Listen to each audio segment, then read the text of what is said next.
welcome to the Excel Still More podcast. I am your host, Chris Emerson, and we are here to talk about tips and strategies that you can employ to deepen your faith, improve your relationships, and just get the most out of your life.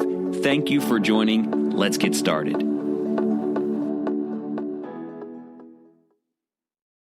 All right, so as the topic suggests, we're going to talk about parenting today. It's been a long time since we covered that topic. You have to go back to the beginning of March when we did an episode called Eye-Level Parenting.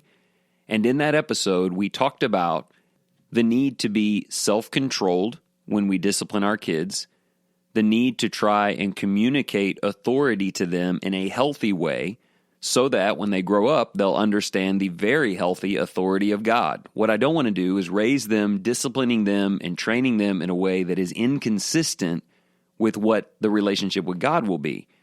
And if I'm yelling or making it about me or outbursts or inconsistent or hypocritical even, that's going to send the wrong message because that's not the way that God is. And I don't want my daughter to marry into an authority relationship like that. And I don't want my son to take a job under an employer who behaves like that. I want him to have a healthy understanding of what authority is like. And so eye-level parenting was about spending a little more time eye to eye with your youth, especially when they're old enough to understand what's going on, and a little less time ranting and raving. So here's the thing. We want to revisit that a little bit and really crystallize in your mind an idea that should dominate all discipline of your children. That idea is simple. 2 words: effect, change. That's what discipline is. Discipline is about shaping. It's about redirecting. It's not so much about the punishment as it is the result of the punishment. What did it bring about? If a parent is disciplining their child in a certain way over and over again, and there are no results, you've got 2 choices, parents. You can either, if you save the receipt, you can take your kid back and say he's broken and see if God will give you another one. Or you can take responsibility as a parent and say, maybe the discipline I've chosen is not very effective. If it's not able to reach an effect of change, and I use the word effect with an E because I want you thinking in terms of cause and effect. If you input the correct cause, discipline in a wise way, and you do it early and often, consistently, then you will reap an effect. And of course, that effect is change. You've determined that your child needs to change behavior, and you've figured out the cause that brings about the effect. In other words, parents, let's take responsibility for our kids. I'm kind of over making excuses for my kids. I have 2 teenagers. What I'm not going to do if they are inconsistent in something or they keep doing something wrong, I'm not going to make excuses for them or blame them. I'm not going to tell you it's because they're teenagers or it's because they're tired or it's because they have a lot on their mind. And I'm not going to blame them and say, well, it's because they're teenagers and they just don't have a maturity about them yet. No, why am I doing that? I'm the parent. If they need to be changed, I need to change them, so long as they live under my authority. I'm ready to take responsibility for that. But in doing that, I also have to take responsibility for the possibility that my cause is terrible, that the cause that I'm putting in is not getting the effect because the cause is foolish. Do you know what I'm talking about here? I'm talking about parents who discipline in such a foolish way. Maybe it's because it's overtly emotional or self-serving. Maybe because it's out of a lack of self-control. Maybe because it's the way they were disciplined when they were little. But it in no way resonates with the child himself or herself, and seemingly in no way is producing the desirable effect or results. Parents, it's time to rethink things. And this episode is about that.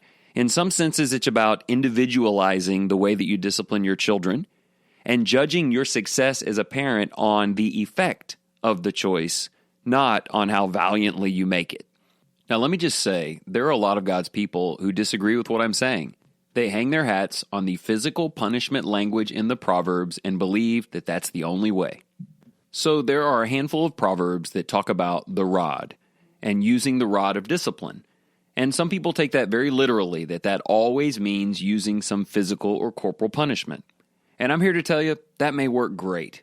If that's bringing about the result and it's helping to curb their behavior, that's awesome. But you also need to be willing to admit that that type of punishment does not work with every child. And instead of considering them hard-hearted or hard-headed because the rod isn't changing them, maybe you need to reevaluate what God is teaching there in terms of principles. Maybe it's time to change your approach, and that begins with a reevaluation of the language in the Proverbs and what God is driving at. I taught a class on this the other day, and so I want to be really clear because there was some confusion coming out of that class. I'm going to read a few Proverbs to you here about the rod, and I am not saying that it excludes corporal punishment. This episode is not saying to stop swatting your 2-year-old. Your 2-year-old may only understand one kind of input, and that input is physical pain. And they learn to react properly when they have that input. That may be great. But I am here to tell you that there certainly comes an age of child where they understand what's going on, and they can have a conversation, and they can answer for their choices, and just running to the rod because that's the answer you believe God is giving you might be missing the point. I would more often teach that the rod of Proverbs is a figure for whatever you need to do within the confines of the will of God, whatever it takes to effect change, to get the God-honorable result. Take something like Proverbs 13:24. He who withholds his rod hates his son, but he who loves him disciplines him diligently. Well, this word rod can be literally translated correction or discipline. It's effectively saying whoever withholds correction hates his son, but he who loves him disciplines him diligently. Does that mean a physical rod is necessary? Maybe. If that's the tool that brings the results, that's the right tool. But are you willing to admit that using the same old tools the same old way without it working is actually insanity? Insanity is not the child. Insanity is the parent who keeps trying the same thing over and over, not getting the right results, and yet expecting different ones. What I think he's saying here is you need to use whatever tool is necessary. So for some children, that means conversation. For some, it means going to their room and sitting there until they're through crying. For some, it means standing in the corner. For some, it means physical punishment. For some, it means taking something away. For others, it means giving them responsibilities and duties that they didn't previously have. Whatever gets to the result, and we're going to talk more about that, that's what parents have to own up to and own the responsibility of figuring out how to accomplish. And of course, doing so diligently, being consistent in that so that you can see those results come to fruition, especially when you found something that works. You really want to work that. Here's another one. How about Proverbs 22, verse 15? Foolishness is bound up in the heart of a child. The rod of discipline will remove it far from him. Now, yeah, kids are foolish. They're immature. They don't understand. They go the wrong way. And we're the ones who take responsibility for driving that out. We want to get them changed, heading in the right direction. The rod of discipline will remove it far from them. But you might as well interpret that the rod which is discipline. I am not convinced that it demands a physical rod in order to drive out internal foolishness, but it does take a tool that is effective for them, a tool that they cannot ignore, that triggers a response, the desired response. And parents have to put in the work to figure out what that rod of discipline is.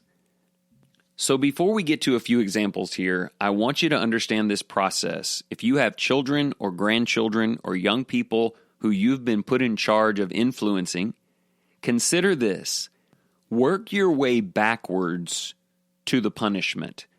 Don't just start with, here's the standard punishment. I raise my voice. I send him to his room. I go get the paddle off of the refrigerator and just have that one-size-fits-all fixer. Try working in reverse. Here's what I mean by that. Effecting change. Start with the change. What is the behavior that you need to see? If your teenage boy is being disrespectful, The only way you're successful in your discipline is if he becomes respectful. So I know what I want to see. I want to see that change. I've identified that. If it's your 3-year-old and he's throwing fits every time he doesn't get his way, you've identified, here's the change. I need him to be able to hold those emotions in, or at least not make a scene that lasts for a half an hour.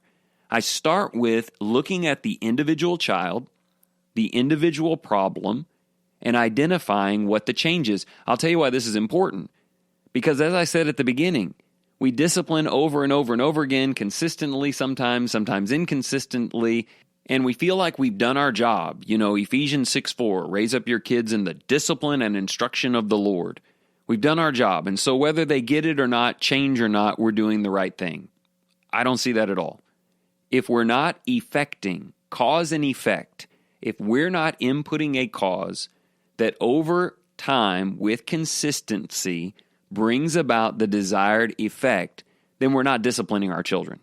Disciplining doesn't mean hurting or punishing. It more commonly means redirecting, changing, and training them to do better. Which, by the way, is consistent with the kind of discipline that the Lord inflicts upon us. It's almost never joyful. Hebrews tells us that.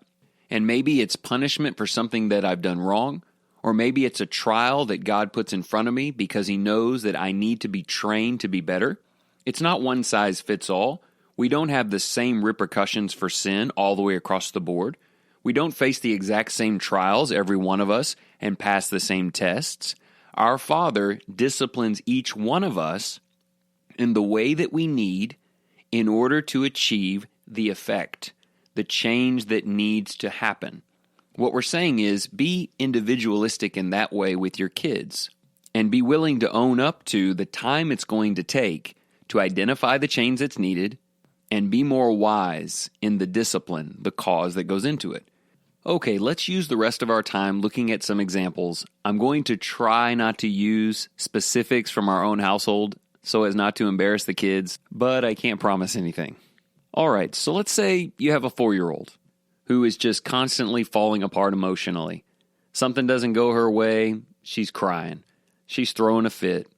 And you've tried everything. You tell her to stop, she can't stop. I mean, she really can't stop. Like, she emotionally is falling apart.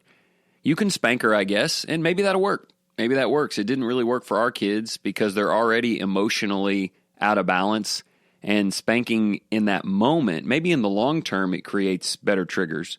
But in that moment, all it does is makes them wilder and crazier. So in our house, historically, with kids ages, 3 to 7 or whatever, if you want to get upset and you want to pout or cry or throw a fit, go right on ahead. You just go for it. But you will always do it in your room, on your bed, by yourself. Our house is a stress-free zone. Our house is a cool, calm, and collected fellowship, and the only exception is solitary confinement to your bed. So we've been employing that a long time. My 8-year-old just turned 8. When he was a little younger, he'd lose a game of Uno. He'd fall apart on me. I'd just lift my finger and point to the room, and he'd get up and go. And he knew the rule. The rule was I have to stay in here until I've collected myself and I have a better attitude. Now, if you're a corporal punishment person, you're listening to this thinking, nope, you whip that kid. You absolutely make a scene right then and there, and eventually he won't fall apart like that. Well, I'm just here to tell you that was not our experience. That would be me trying something over and over again that maybe I felt like I was doing the right thing, but is it the right thing? If it's not effecting, if it's not a cause that effects consistent results. Putting him into solitary, because that's something he dislikes immensely, immediately bore results and consistent results. It took a little time, a little self-assessment, and some humility on our part, but again, this is about the effect, not about the cause. And also, and I think you're catching on to this, once we find a cause that is ultimately effective, even though it takes time, I'm not randomly issuing punishments when something happened. I did not want to be one of those parents where when the kid did something wrong, I don't know what I'm going to do. Maybe I'm going to yell at them. Maybe I'm going to swat at them. Maybe I'm going to send them to their room. Random causes do not create desired effects. We came up with what worked and we stick to it. Another example would be teenagers. I've got a couple of those right now. How's that working out for us? It's actually pretty good. They're pretty great. But they have their issues. You know, I was a teenage boy once, and I'll just use myself instead of Luke for an example. I talk back to my mom a lot. I spent time talking back and fighting with her and arguing with her. And look, she went through all the regular stuff. You know, she'd pop me sometimes or take the TV away for a day or two or whatever. But Luke and I, my son Luke and I, share something in common. We really enjoy conversations with our mother. Like, even though I was being argumentative, I just wanted to talk to her. I enjoyed that, and in many ways I still do. And Luke does too. He loves to just have conversations with Summer, but sometimes he gets a little chippy. So guess what we figured out? If the effect is, the change is, stop getting chippy and edgy, and we needed to affect that in a way that would be memorable, the cause is, if he starts it, the conversation's over. If you say something you shouldn't, and you get warned once, but you decide to do it again, I guess I could send him to his room, but, you know, he's not like the little kids. He would probably enjoy that solitary, you know, teenagers and all that kind of stuff. Take his phone away for a week or something, you know, he'll get over that in a couple of days, and it won't be very effective. But if we end the conversation, just go. He didn't want to end it. He wanted to be chippy, but he wanted it to continue. We found a cause. Both in the case of my mother with me and now with Luke, we found a cause that brought about an effect, a change immediately in his behavior, lest he forfeit the whole conversation, which would hurt him. Now, you might be thinking, well, that won't work with my teenager. He would love if the conversation ended. No, I get that. That's what I'm saying. You've got to find out, what are you trying to get out of this, and what makes the biggest difference, and then just stay consistent with that. Part of the exasperating your children that the New Testament warns against is inconsistency in the way that we discipline them. I don't have to wonder what I'm going to do if my son gets a little bit out of hand verbally. I already know, he already knows, and it does a pretty good job. Okay, we're done with the study. I hope you found it helpful. I would love to hear your feedback on this. If you can get better, get wiser on the cause, and you do so early and often, you will see results. Or you just need to get better. Better parents, better kids. Wiser causes, more desirable effects. So look, some parents hang on to Old Testament verses and use a lot of corporal punishment. Some parents hold on to New Testament verses and use a different kind of instruction. So far as it fits under what the Bible says, our allowances, and the way that we discipline, just remember this. Moms and dads who are doing it right are parents effecting change.